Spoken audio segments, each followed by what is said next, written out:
நிலையில் இதை தெரிந்து கொண்டே போராட்டம்ங்கிறது ஒரு சிலர் தூண்டிவிட்டு நடத்தப்படுகிற போராட்டம். அரசு ஊழியர் போராட்டத்தை அல்ல, இன்னொன்று அந்த ஊழியர் சங்கங்களையும் அல்ல, ஒரு தனிநபர்களுடைய தூண்டுதல்ங்கிறது ஏற்கனவே இருக்குன்னு நான் ஏற்கனவே கூட சொல்லியிருக்கிறேன். பெங்களூரை சேர்ந்த ஒருவர் இங்கே இருக்கிற விஹெச்என் போராட்டத்தை தூண்டி விட்டார். அவர் பேரில் நாங்கள் இது கேஸை கொடுத்துருக்குறோம், ரிப்போர்ட் பண்ணியிருக்கிறோம்.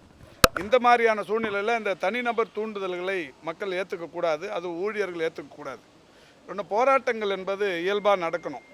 தேர்தல் நடக்க போகிற நேரத்தில் அரசுக்கு அழுத்தம் கொடுக்குற வகையிலான இந்த மாதிரியான தூண்டி விடுகிற போராட்டங்கள் குறைக்கப்பட வேண்டும் என்கின்ற நோக்கத்தில் சொல்லப்பட்டதே தவிர போராட்டங்களையே கொச்சைப்படுத்துறதுங்கிறது திமுக அரசின் நோக்கமல்ல.